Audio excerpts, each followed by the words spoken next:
ایک اچھے پر قبضہ ہوگا۔ سب حکموں پر جو آج کے دن میں تجھ کو دیتا ہوں تم احتیاط کر کے عمل کرنا، تاکہ تم جیتے اور بڑھتے رہو، اور جس ملک کی بابت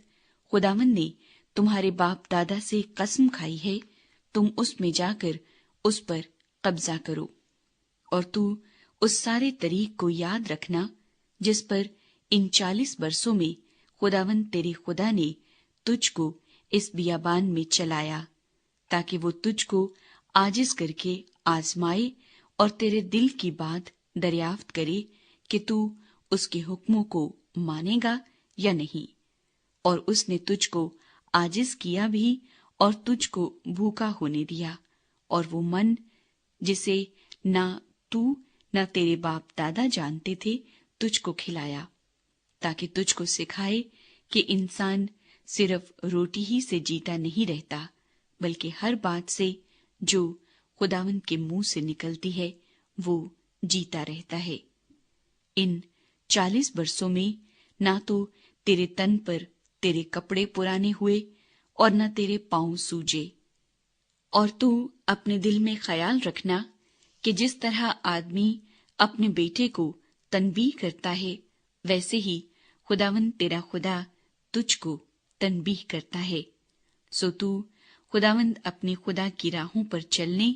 اور اس کا خوف ماننے کے لیے اس کے حکموں پر عمل کرنا، کیونکہ خداوند تیرا خدا تجھ کو ایک اچھے ملک میں لیے جاتا ہے۔ وہ پانی کی ندیوں اور ایسے چشموں اور سوتوں کا ملک ہے جو وادیوں اور پہاڑوں سے پھوٹ کر نکلتے ہیں۔ وہ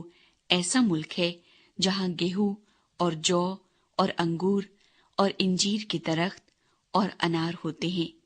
وہ ایسا ملک ہے جہاں روغن دار زیتون اور شہد بھی ہے۔ اس ملک میں تجھ کو روٹی بافراط ملے گی اور تجھ کو کسی چیز کی کمی نہ ہوگی، کیونکہ اس ملک کے پتھر بھی لوہا ہیں، اور وہاں کے پہاڑوں سے تو تانبا کھود کر نکال سکے گا، اور تو کھائے گا اور سیر ہوگا، اور اس اچھے ملک کے لیے جسے خداوند تیرا خدا تجھ کو دیتا ہے اس کا شکر بجا لائے گا۔ خداوند کو بھلا دینے کے خلاف انتباہ۔ سو خبردار رہنا کہ کہیں ایسا نہ ہو کہ تو خداوند اپنے خدا کو بھول کر اس کے فرمانوں اور حکموں اور آئین کو جن کو آج میں تجھ کو سناتا ہوں ماننا چھوڑ دے۔ ایسا نہ ہو کہ جب تو کھا کر سیر ہو اور خوشنما گھر بنا کر ان میں رہنے لگے، اور تیرے گائے بیل کے گلے اور بھیڑ بکریاں بڑھ جائیں، اور تیرے پاس چاندی اور سونا اور مال بکثرت ہو جائے، تو تیرے دل میں غرور سمائے اور تو خداوند اپنے خدا کو بھول جائے جو تجھ کو ملک مصر یعنی غلامی کے گھر سے نکال لایا ہے، اور ایسے وسیع اور ہولناک بیابان میں تیرا رہبر ہوا جہاں جلانے والے سانپ اور بچھو تھے،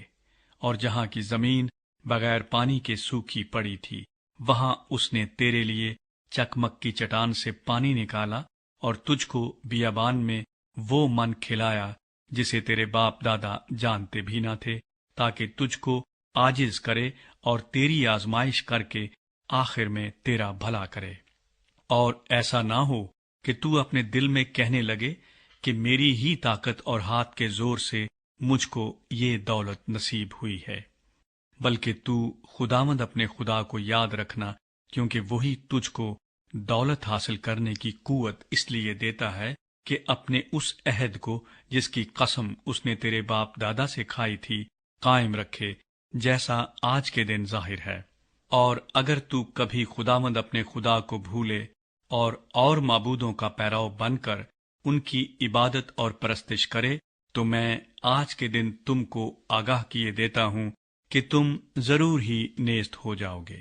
جن قوموں کو خداوند تمہارے سامنے ہلاک کرنے کو ہے، انہی کی طرح تم بھی خداوند اپنے خدا کی بات نہ ماننے کے سبب سے ہلاک ہو جاؤ گے۔